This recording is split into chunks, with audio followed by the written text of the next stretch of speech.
Hello and welcome to another episode of Healthy Mind, Healthy Life.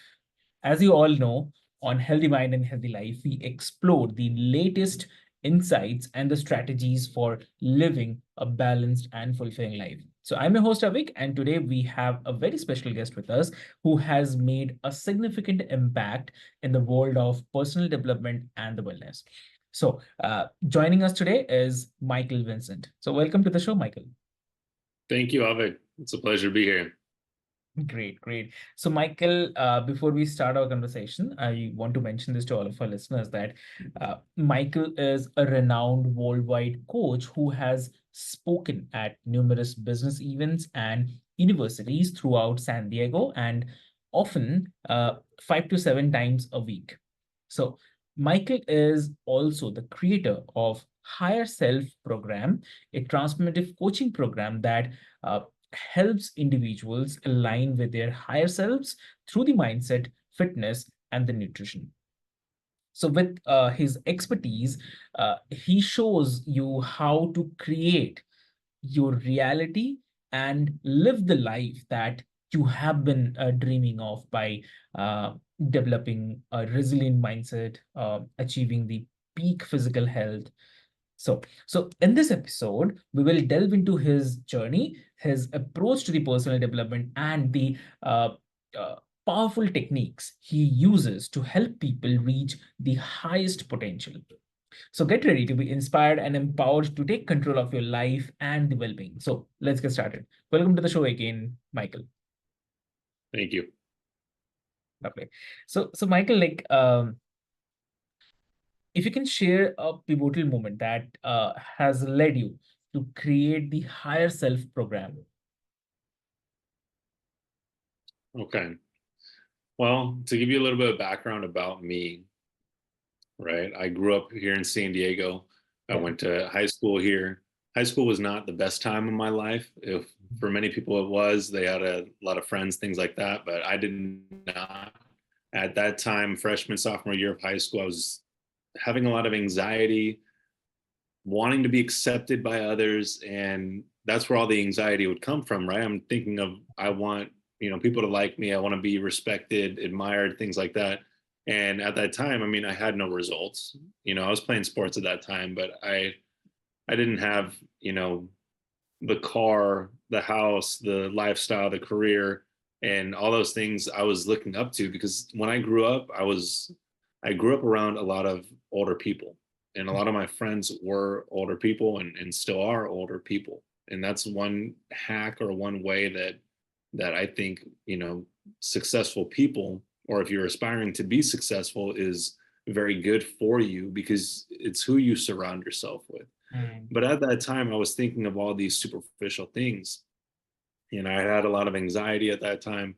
And I took antidepressants. My parents thought it was a good idea to get me on some antidepressants. I wasn't aware at that time really of what they were or what I was putting in my body. I just, kind of secondhand gave that authority away.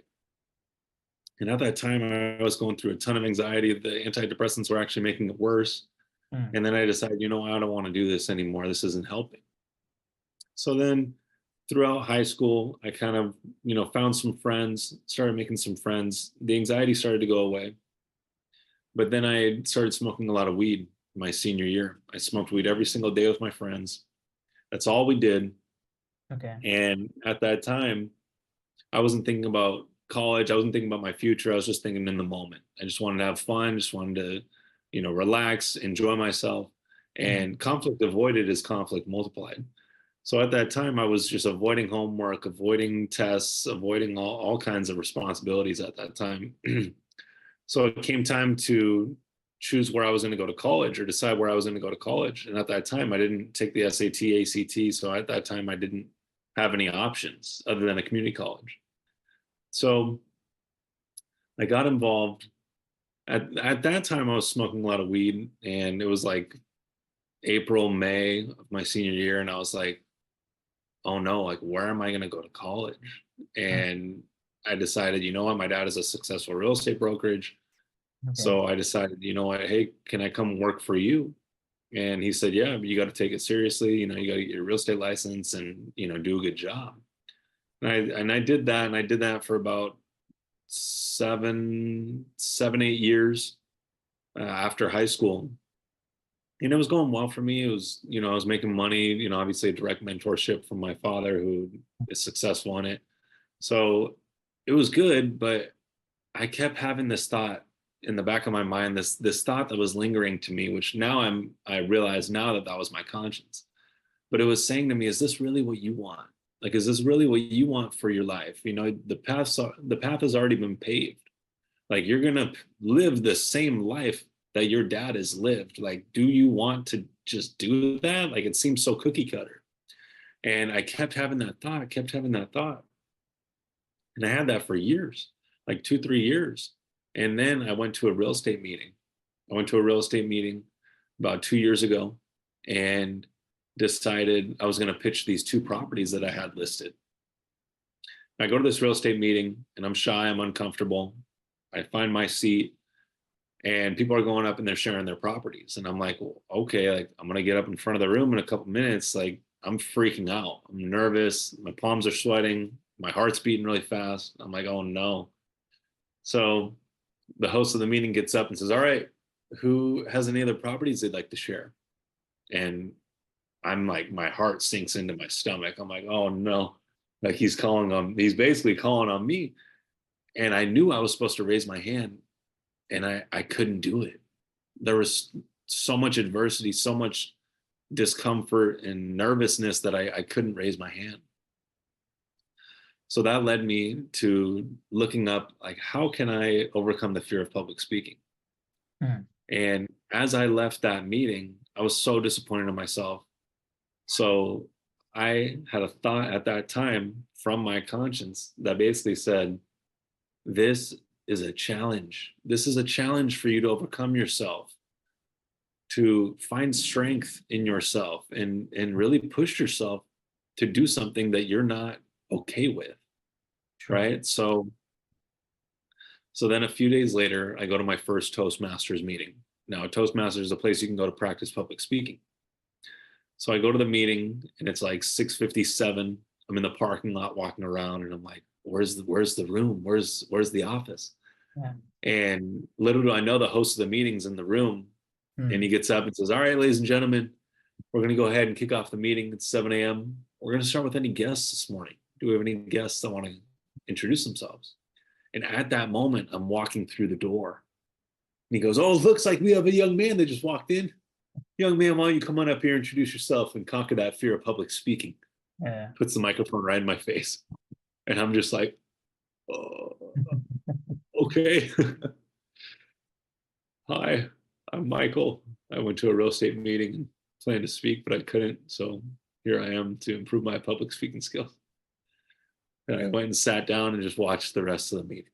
Oh my goodness, that was terrible. It was terrible. But you know what? However bad it was, I only said 5, 10 words, Mm. but that was progress as opposed to a few days before. So then I go to my next meeting, the next week, and the next week, and the next week, and I push myself just a little bit more every single time. And after 6 months, I started giving speeches. People say to me, wow, you've grown so much. I remember the first time that you came, you could barely introduce yourself. Yeah. And I was like, really? Like, it doesn't feel like that, because every time that I came, I just got that much better. And then I wanted to take it further. Started going to different clubs, different meetings, 3, 5, 7, 9 meetings in a week, speaking all throughout San Diego. Then I put on my own personal development seminar to share what I've learned throughout my process. And then I put on my second personal development seminar this past January, spoke for 2 hours. And through this whole process, I decided to become a personal development coach, help people overcome their limiting beliefs and their fears, what's really holding them back, and get the results that they want. So now I'm coaching people all over the world. The Higher Self program, its basis is on mindset, fitness, and nutrition. And these are the 3 key areas for us to align with our higher self. Our higher self being our conscience, this vision that we have in our mind of who we desire to be, the greatest version of ourselves, and live that reality.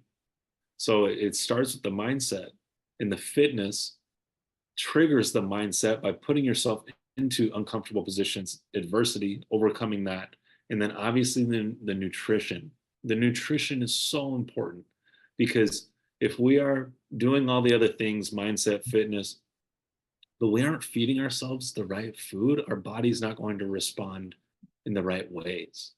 So the nutrition, you track your fats, your carbs, your proteins. Those are macronutrients. So I have my own app where I am able to share it with you. You can get on my app and you can track your macros, your fats, proteins, carbs, so that you stay on point every single day. Like, Avik, I don't eat any junk food, Hmm. nothing like that. Like, it's so simple for me whenever I go out to eat or I'm making food. I'm like, okay, what should I eat? Like, what am I allowed to eat today? Like, what's on the allowance? Like, how many fat grams can I have today? How much Yeah, protein can I have today? Right? Carbs.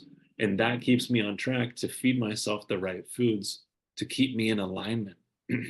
So that's how I came up with the higher self program. It's so impactful because this transcends all business, all external, all professional superficialities, all of that, and it gets you into your spirit, mind, body, soul, and it puts you in that alignment. So your success will never be greater than your own personal development. It's who you are behind closed doors, what you are practicing in private that you get rewarded for in public. exactly. Great, lovely.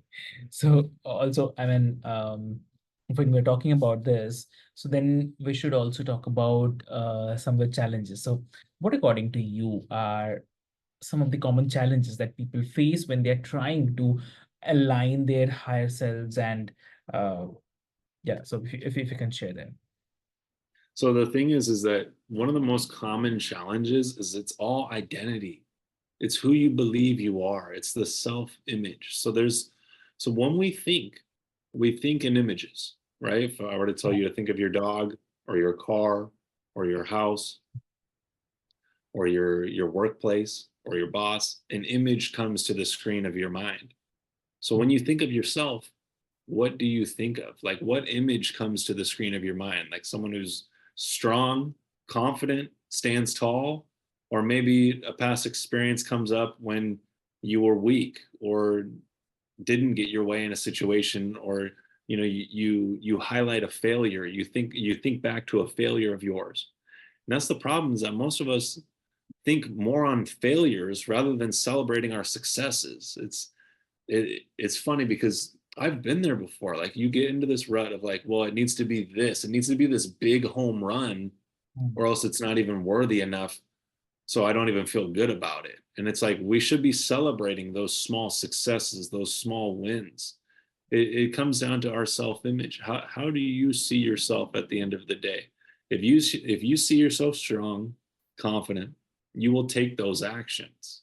You will go to the gym, you will work on your body, you will eat the right food, you will go and speak in public, or you will go and speak to your spouse, your partner, Mm. or a stranger, and have that confidence, because that's how you see yourself.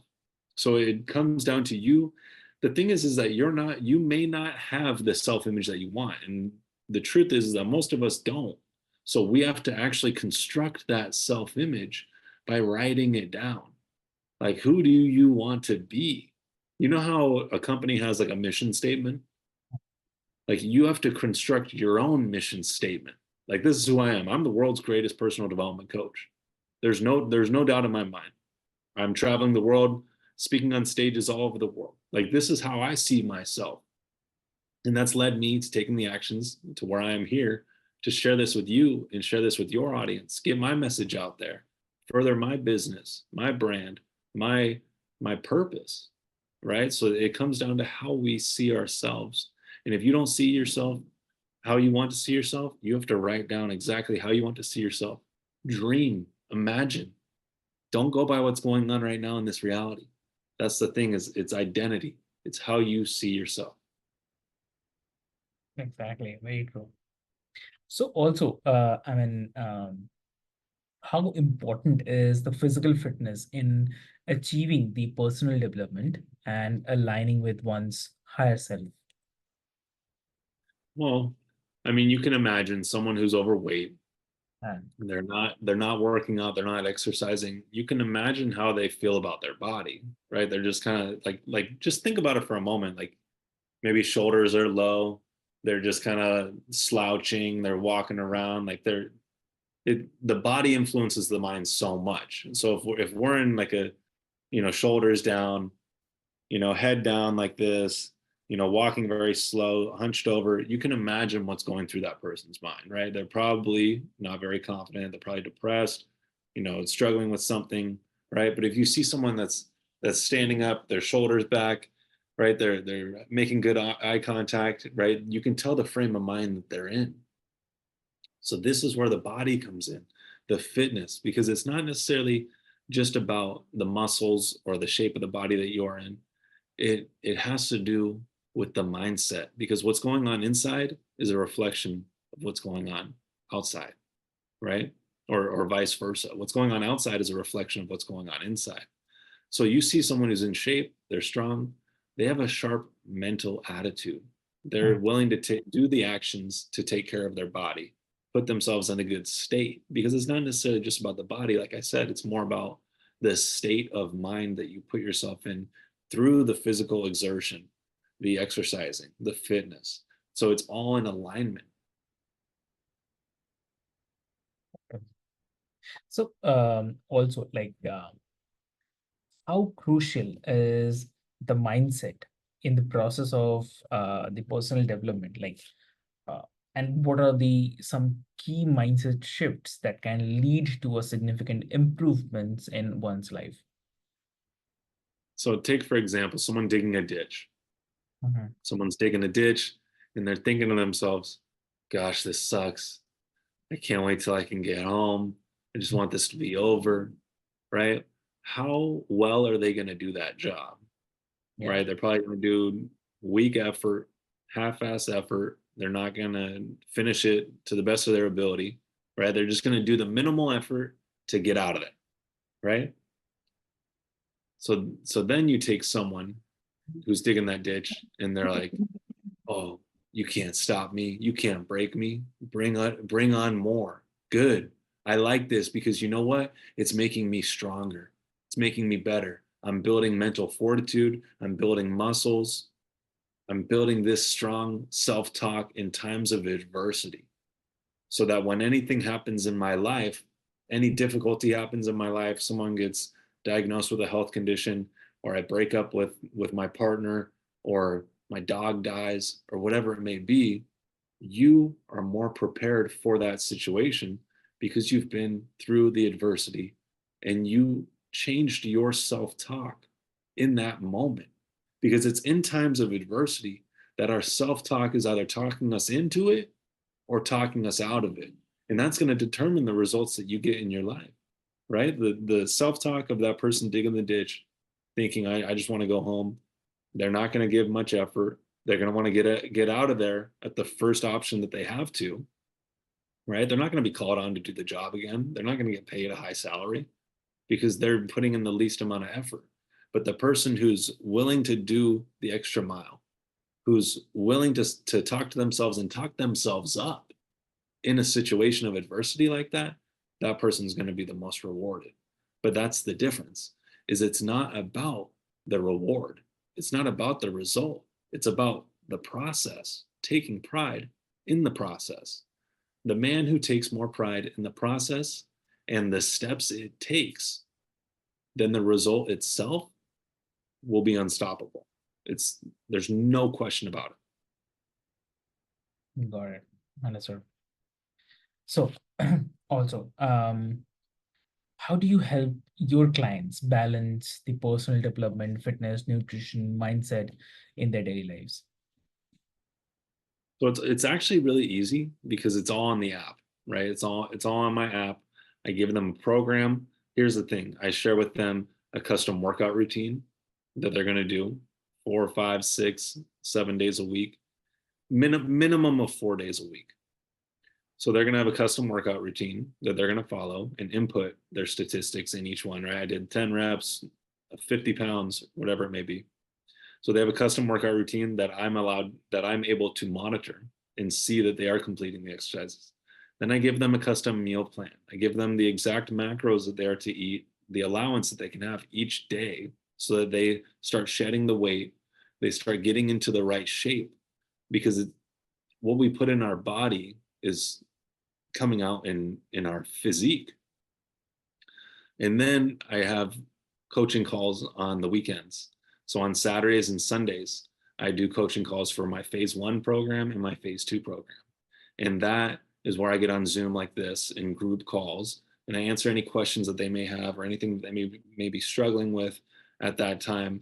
And we kind of have this sort of mastermind where they come to me and ask me questions, and I answer them and help them through the process. Got it.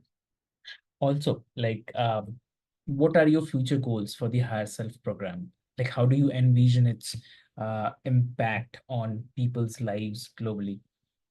I believe, honestly, Avik, I believe that this is the program that everyone should be on. Like, it's so universal to who we are as spirits, as humans, that everyone in the entire world should be on this program, because it sets you up for everything in life, right? It's the mindset, it's waking up early, it's the workout, it's feeding yourself the right food, and also, conversing with someone who has the wisdom, has the value, has the insights, to where you can, get any questions answered in your life or get the right guidance, right? So I think that it transcends everything, because it comes down to you, right? It's not about what job you're in, the career you're in. You may change jobs, you may change careers throughout your life, but the one thing that's stable and that will always be is your spirit. That's that's very true. Yeah. So, uh, before we wrap, like, if you can share, like, any advice for the listeners, like, uh, to give the listeners who are eager to elevate their lives but don't know where to start. I would say, take a look at the actions right now that you are taking in your life, right? The actions must be aligned with the future that you want. So if you want to live this great life of abundance and luxury and, providing for your family and doing well for yourself in business or whatever it may be, you can't be messing around with the vices. You can't be going out and partying on the weekend and drinking and getting drunk and hungover and doing drugs and talking bad to others, right? What you put out is what you get back, right? What you give is what you get. There's no tricking the universe. The law of cause and effect: for every action, there's an equal and opposite reaction. So once we start to align ourselves with these universal laws, with our higher self, then we actually start walking the path we were supposed to live. We're all supposed to live our purpose, but most people are choosing pleasure over purpose. And that's the one thing that I could give as advice right now, is to think before you take any action in your life. Is it for purpose or is it for pleasure? And if it's for pleasure, understand that it's going to be short term. It's not going to fulfill you at the end of the day. It may be fun. And sometimes in life, we can choose pleasure, and that's okay. But it depends what type of pleasure, right? If we're, doing insane amounts of drugs, that's going to be really bad. But if you're, eating a cookie, it's not going to be as bad, right? So we have to be able to moderate that and get off the vices. We're not supposed to live off of alcohol, off of drugs, off of pornography, or any of these things. It's not our true way of living, right? We're being called to a higher level of living, but it comes from us getting clear, getting rid of all those vices, and being able to get in touch with our higher self and listen to our conscience. Our conscience is the authentic voice of God, and we're all being called to the same things. We're all being called to the same greatness that exists. It's a collective consciousness that we are. So don't get it twisted. Get off of the vices. Get in alignment with your higher self. And if you want to get in touch with me and get involved in the higher self program, send me a DM on Instagram. It's Michael Vincent Mindset. And I also have a podcast on YouTube where I put out videos 3 times a week. And they're short little videos, like 7 to 10 minutes, that are basically in alignment with all the things that I'm sharing with you. It's all based on personal development, mindset, fitness, nutrition, and universal truths. Exactly. That's really, really lovely. So, thank you so much, everyone, for tuning into this episode of Healthy Mind and Healthy Life. And we hope that our conversation with Michael has provided you with the valuable insights and the practical tips on mastering the personal development, fitness, nutrition, and the mindset. So, always remember that the journey to aligning your higher self starts with the small, consistent steps and a resilient mindset. So, if you have enjoyed this episode, please subscribe to our podcast and leave us a review. And do not forget to share it with friends, family, and someone who might benefit from Michael's wisdom. And for more information about Michael and his higher self program, be sure to check out the show notes and follow him on the social media and especially on Instagram. So, also join us next time as we continue to explore the new topics which are more with the amazing experts. And until next time, keep striving for a healthier mind and a healthier life and take good care of yourselves. So, thank you so much for being a part of this community and have a great day ahead. Thank you.